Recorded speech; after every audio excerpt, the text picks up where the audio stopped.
तो गाइस, आज हम अपना पेपर दे के आए थे इलेक्ट्रोमैग्नेटिक फील्ड थ्योरी का। पेपर देकर ही आए थे आज। 5 साढ़े 5 बजे पेपर हमारा छूटा था और 7 बजे हम आ गए थे अपने चाचे के घर पे। और अभी भी मेरे पास 7 बजे आया था मैं, फिर मैंने खाना खाया, धोआ, मतलब जो भी था, फ्रेश व्रेश हुआ।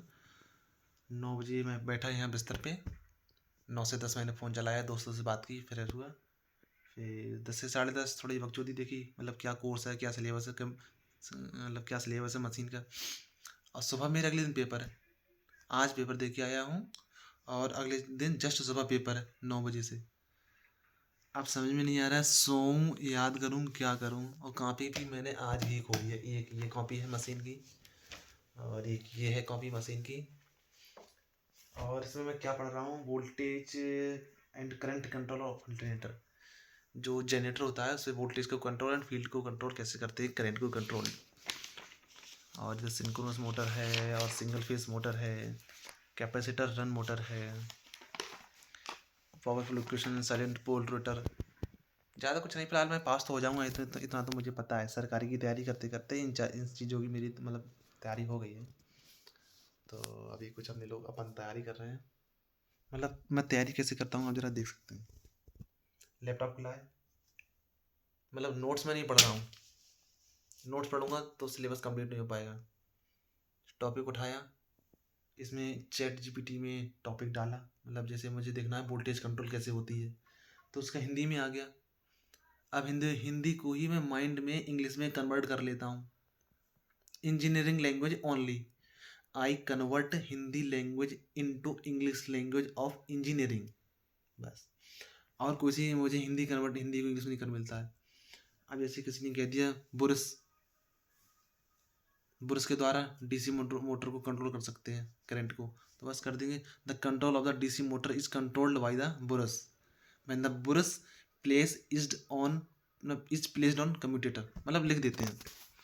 हिंदी को इंग्लिश में कन्वर्ट कर लेते हैं हम बिल्कुल 2 सेकंड में।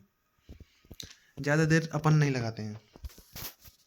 अब जैसे यहाँ लिखा हुआ है प्राइम मूवर की स्पीड को बदलकर, तो कैसे लिख सकते हैं, to change the speed of the prime mover.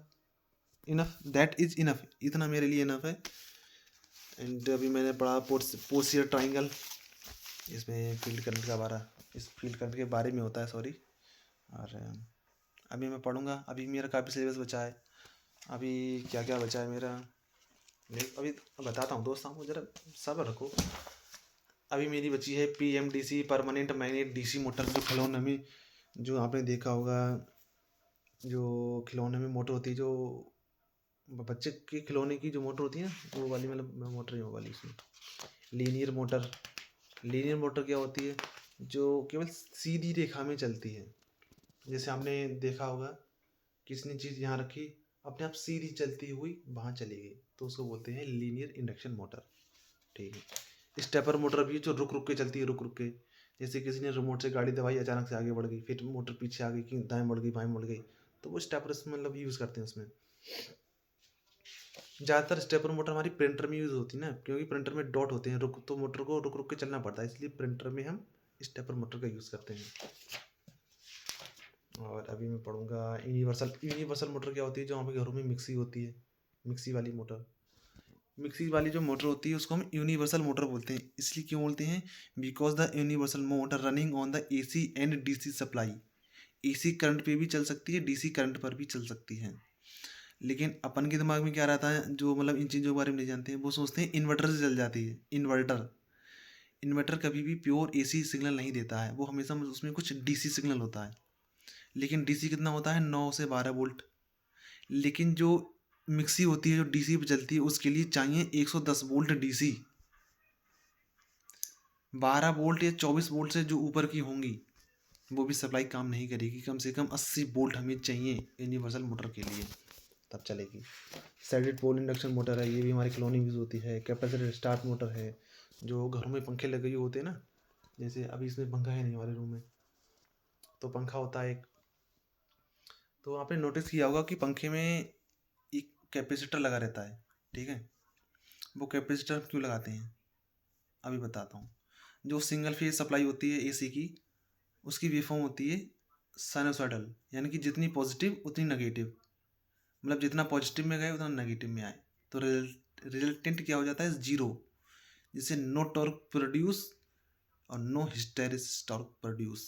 Hysteresis नहीं, मतलब स्टार्टिंग टॉर्क बोल सकते हैं, स्टार्टिंग टॉर्क नहीं होता उसमें, इसीलिए सेल्फ स्टार्ट नहीं होती हैं। सेल्फ स्टार्ट, हालांकि मोटर घूम तो जाएंगी, हमें उसमें एक हाथ मारना पड़ेगा, हम अगर उसमें हम एक हाथ मार देंगे तो वो पंखा चलता रहेगा। लेकिन इसको सेल्फ स्टार्ट बनाने के लिए हम कैपेसिटर का यूज़ करते हैं। क्यों करते हैं, जैसे ही हम चटकनी दबाएं पंखा हमारा चालू हो जाए, ठीक है। कैपेसिटर क्या करता है, फेस डिफरेंस उत्पन्न कर देता है, क्योंकि वो 90 डिग्री पे हमारा करंट को लीड करवाता है। तो जो मेन एसी जा रही है वो उसका करंट और कैपेसिटर का करंट दोनों का रिजल्टेंट उसमें 90 डिग्री, जहाँ 90 डिग्री का फेज उत्पन्न हुआ, कलांतर कोण उत्पन्न हुआ, यानी कि फ्लक्स बना, सेटअप हुआ एंड मोटर घूमना चालू हो जाती है। That's all.